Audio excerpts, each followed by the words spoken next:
What's up, everyone? Kevin Allen here from DFS Army, and today we're taking a look at how to become a profitable player on Draftkings NFL in 2022. Let's do this.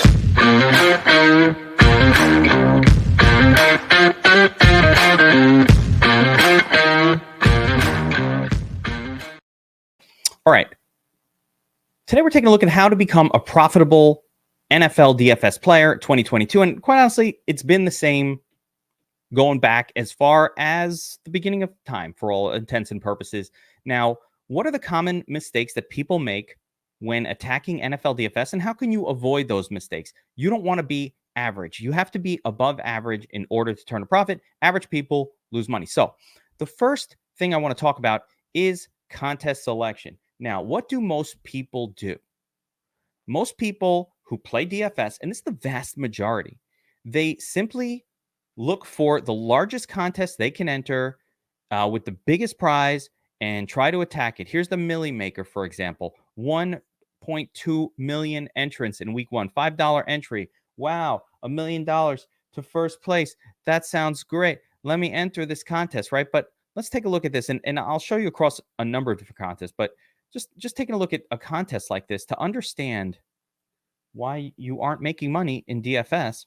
You know, if this is the only contest you're entering each week, or I'll even show the play action in a second. If this is the only kind of contest you're entering each week, like you look at the play action, you look at the Millie Maker, you put in 20 entries, you wonder, why am I losing money? Well, let's take a look at the prize pool and how they pay out here.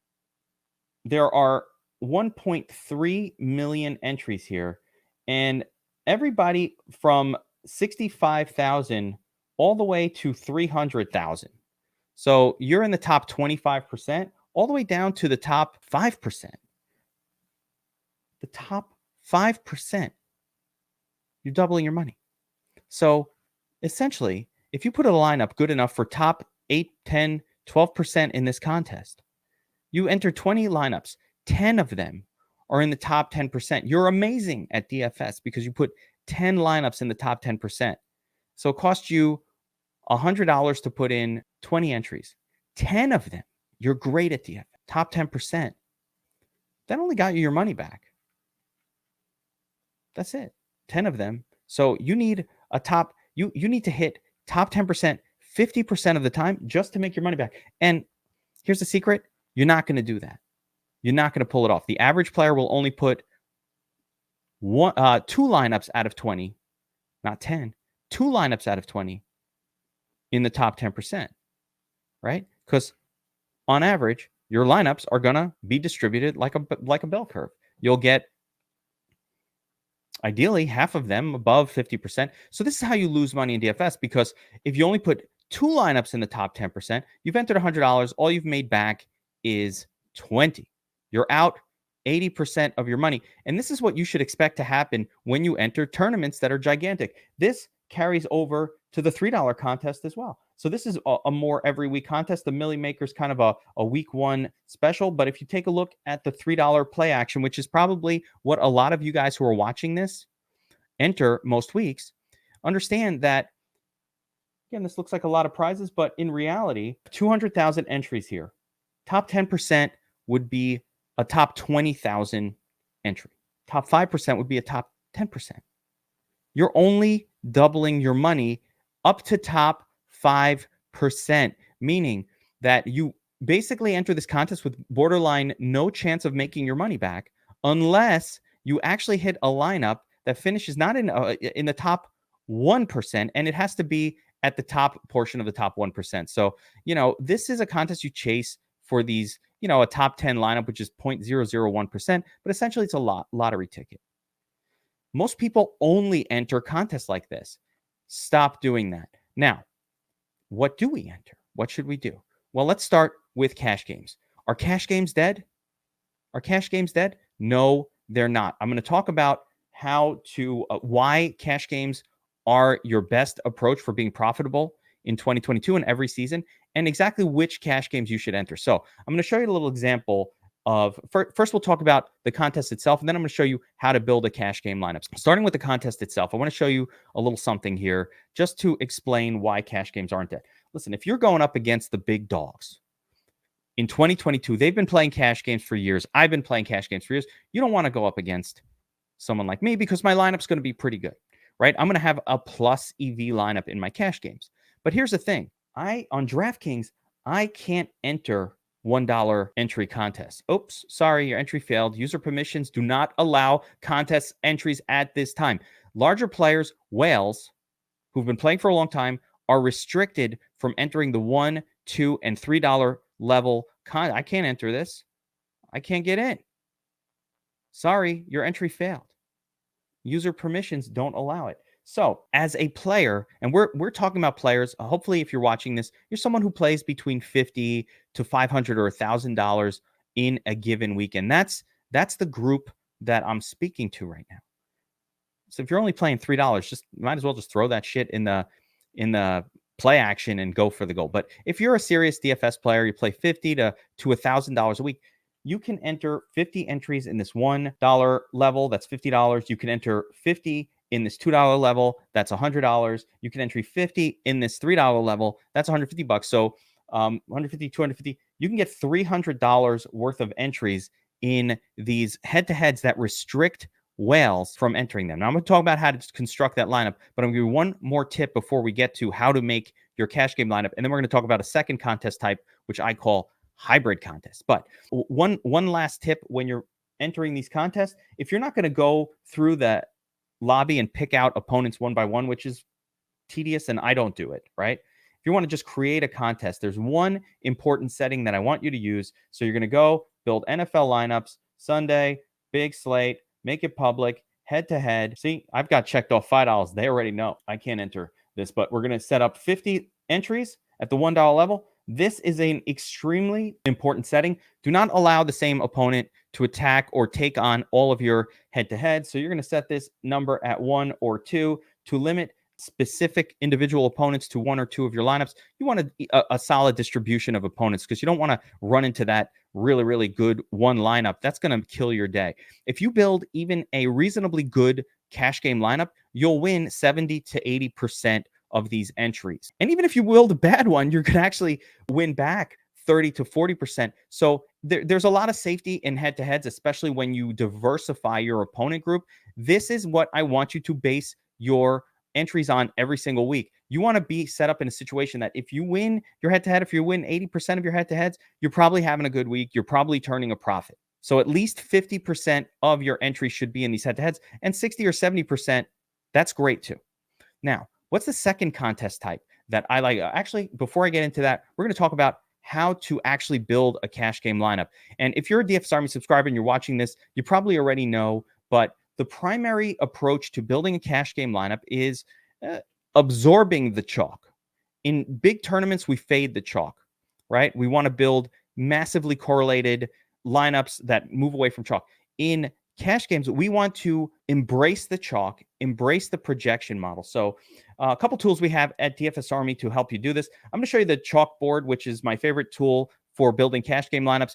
And unfortunately, we're well before the season, so it is still actually set up for the Super Bowl from last year. That was the last time we put ownership projections up in NFL. But what the chalkboard does is it basically lists each position group and the top owned players at any given position. We want to absorb the high owned players in our cash lineup. There are going to be decisions we have to make that don't allow us to just take every single high owned player, but players are high owned. The ownership projections are high on players for a reason, right? The field is not stupid. So when we have a player projected at massively high ownership, it's because they're a great value. They're a great play on that slate. They might not win you a tournament. We're looking at mean projections here, but what they will do is put you in a good position to cash. Now, a couple extra tools that we have at DFS Army to help you. And if you're not a DFS Army subscriber, wherever the hell you're subscribed, some lesser place probably, okay, they probably have some sort of tools as well. But the other thing we have is our Domination Station Optimizer. And essentially the optimizer, when you have it set in the standard mode, is just going to kick out the best projected individual lineup you can. So using that, it's a great baseline to show you what a good lineup might look like for a given slate. This is set up for whatever preseason slate is going on right here. And you could see that, the top lineup is going to be the highest projected fantasy points lineup that you can create. Now we're going to combine this with some knowledge. So the final piece of the pie is a couple of understandings. In cash games, there are 3 position groups where I like to spend down, and for good reason. And I'll explain why in each position group. So let me actually pull up whatever week 1 looks like here. And I'll show you the position groups where I like to, and what I like to do with them. So in cash games, my number one rule is always pay down for your defense.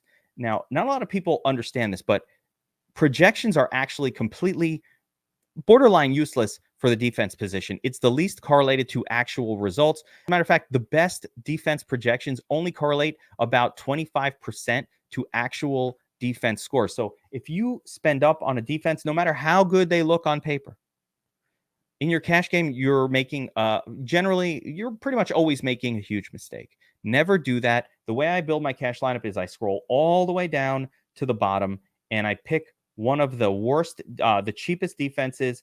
I don't mind going up a couple $100. Hey, my top choice is probably going to be, who I'm using week 1. It's probably going to be the Lions. Probably be them. But if there's some interesting possibility at defense where I spend a couple hundred more, but it also looks kind of mildly interesting. Maybe the Bears, they got Trey Lance starting his first game. That might, rookie quarterback, fine. A couple situations like that. I don't mind screwing around with it. But for the most part, I'm going to the cheapest defense in my cash game. I'm not going to worry about how many points I get. I hope I get some. But if there's one that kind of stands out in the bottom zone here, that's where we go in cash. The other position groups that I'm looking to spend down on, I'm looking to spend down generally at the tight end position. Sometimes you can actually spend up a tight end, but cash games, it's almost always a mistake. I might break that in week 1, but I think the better move, let's say I love Mark Andrews week 1, which I do, or I love Travis Kelce week 1, which I do, and they might be the highest owned and they might actually be a good cash game play. I might throw them in the flex anyway and still take a cheap tight end. I greatly prefer spending down at the tight end position in cash games. And again, there are exceptions. If there's a player, and I'll give an example here, if there's a player kind of like Dallas Goedert or Zach Ertz in this 4K level, do I have to go all the way down to 2,500? Not necessarily. I don't mind kind of going up just a little bit off of the very, very cheap zone if you've got a potential high target player. Zach Ertz, Dallas Goedert, these guys in week 1 are a good example that you could still get for pretty cheap. It kind of depends on how the rest of the slate looks. The final position that I want to generally pay down on in cash games is the quarterback position. And with the quarterback position, there's just the range of outcomes at quarterback is less dramatic than you think.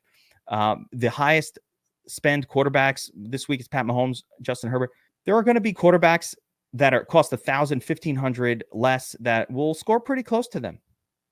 So, I mean, would it blow your mind, for example, in week 1, if Jameis Winston puts up 20 against Atlanta for 5,300, where, maybe if Pat Mahomes at 7,700 puts up 26? Well, yeah, Pat Mahomes outscored Jameis Winston, but I had to pay $2,200 in salary more. In other words, what's the worst case for the cheap quarterback? They get an 18, they get a 15, a 17, pretty bad score, but sometimes your pay-up quarterback is only going to get you 24, 25. So the range of fantasy point differentials between the cheapest quarterbacks and the best quarterbacks is not great enough to generally justify spending up at the quarterback position.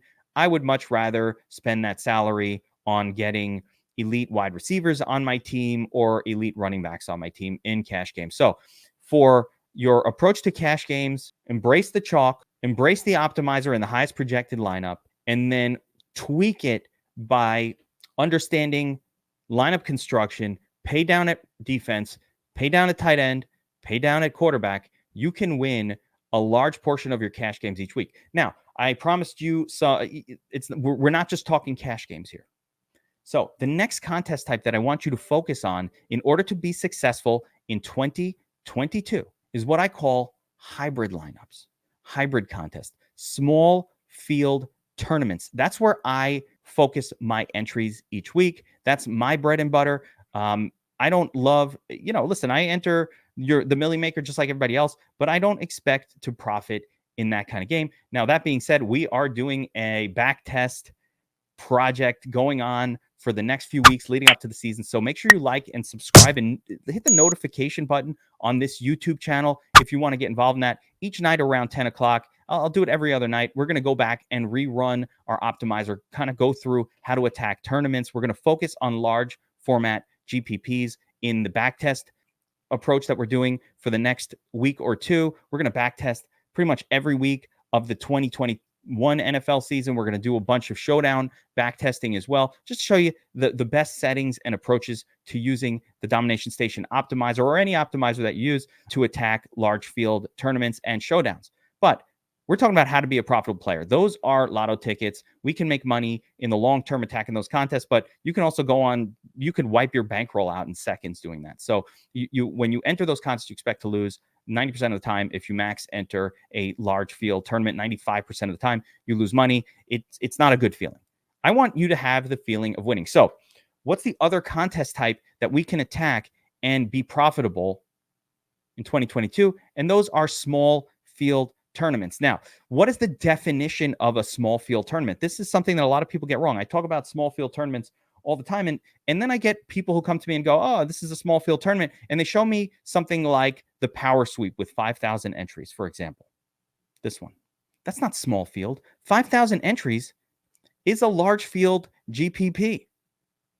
It's not small. Small field tournaments are tournaments, not cash games. Tournaments. Tournaments meaning contests that pay out more money to first place than they do to second, with between 25 to about 250 entrants. Small field. These are winnable contests. And one of the cool things about small field contests is you could pretty much use what you're using in cash with just some slight tweaks to enter small field tournaments. And I like that approach because it doesn't force me to get all silly with it. I don't have to play Mitch Trubisky to George Pickens week one and, find that miracle player. Remember last season when David Njoku had done nothing? All of a sudden, 1 week he goes off for 48 points. I'm like, no one played this guy. Of course, 1% played him, and boom, they win the big Millie Maker. That's how you win Millie Makers. We don't need to do that in small field tournaments. So for me, it's a much more fun type of contest to attack.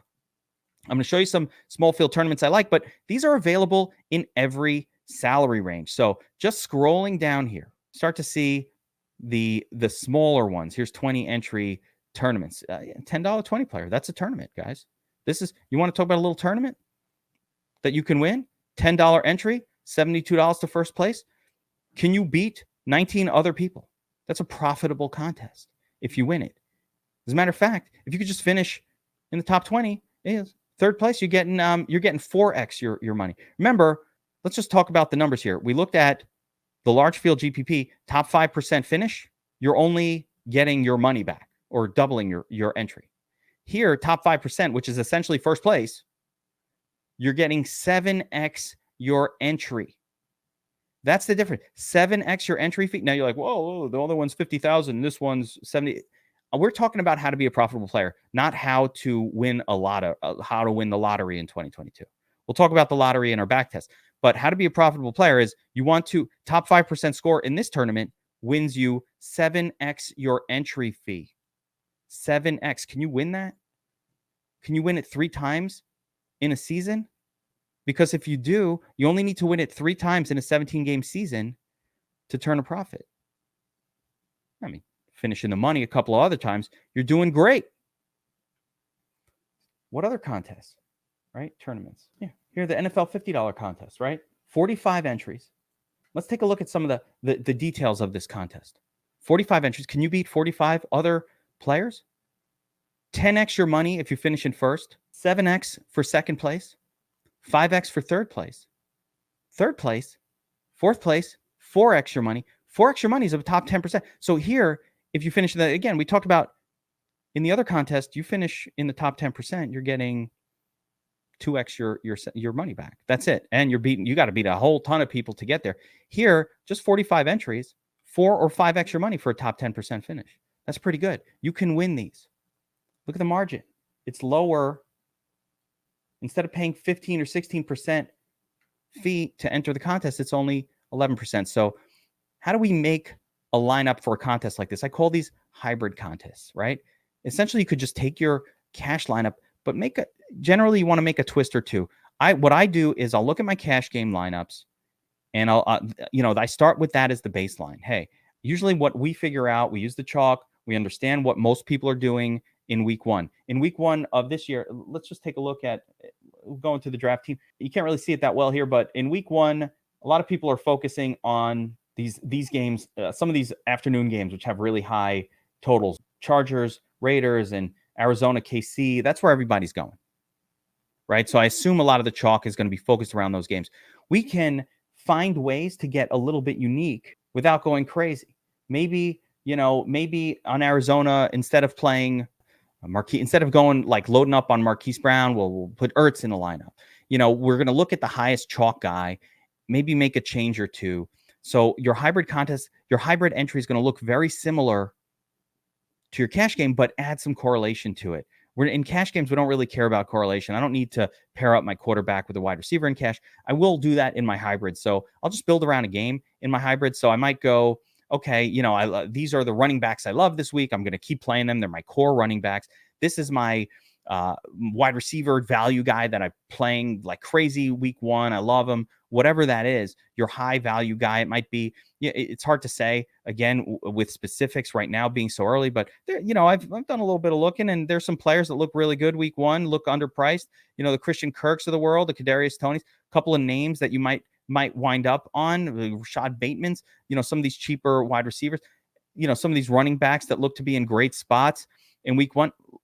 Play them in your hybrid lineup, but then shift over to a stack of some sort. So, let's say I do love a couple of these guys week one. So let's say we really love Travis Etienne week one, right? Lots of targets. Jerome Robinson not playing. He's going to be great. He's 5K. Oh my gosh. He's a great value. Week one, whoever it is, Etienne. Okay. You still play him in your hybrid lineup, but maybe you change it up from going with that cheap quarterback value to actually starting with a stack. Maybe you start with something like I might go for a hybrid lineup. I might really start it off with one of these stacks. So I might say, all right, you know what? I'm going with Chargers Raiders this week. So let's start off with Herbert. Let's throw in Mike Williams, and let's throw in Devontae Adams. Obviously, Devontae Adams this is an expensive stack to start with, so I probably wouldn't do that. But you get the idea, a little stack of a game. So the way I do my hybrid lineups is I'll keep my core running backs in there. I'll keep my core tight ends, my core defenses, all that the same. But I'll just build little mini stacks around some of these games that I'm interested in for that week.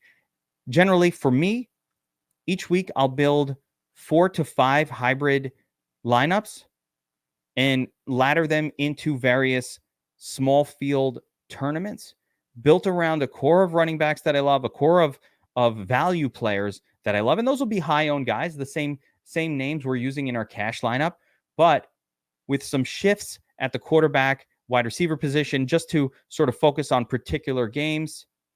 And it's that simple. If you hit, you don't need to have the most amazing lineup in the world. You don't need to hit a 250 to win a hybrid contest. A lot of times you'll win those on DraftKings with scores closer to 210 or 205, more achievable scores. You don't have to find a miracle in order to win those games. Now, I already talked about it. We will be doing some discussion of how to actually attack large field GPPs. We're going to do back testing on the Domination Station Optimizer over the next 2 weeks. We're going to go through the entire 2022 or 2021 season, week 1, week 2, week 3. We're going to hammer back testing of showdowns as well. We got some new tools at DFS Army, including in showdowns, the ability to sort of set up 5-1, 1-5, 2-4, these different types of lineups with various approaches to how many of each team, how many players from each team we use. So we're excited to test that out in back test as well. If you can't create a winning lineup when you back test in a GPP, or at least top 50 or top 100 type lineups and lots of them, you probably should not be attacking those contests at all. So it's much better to do it in the safety of the backtest tool that we have. I'm going to show you what that is here. You know, we have all of last season, every game, can backtest everything 2019, 2020, 2021, every game from last year, and we're going to go through it. We're going to hammer out some back testing as well. So make sure you check that out. If you're not signed up at DFS Army already and you're kind of waiting for the NFL season to start, do not wait.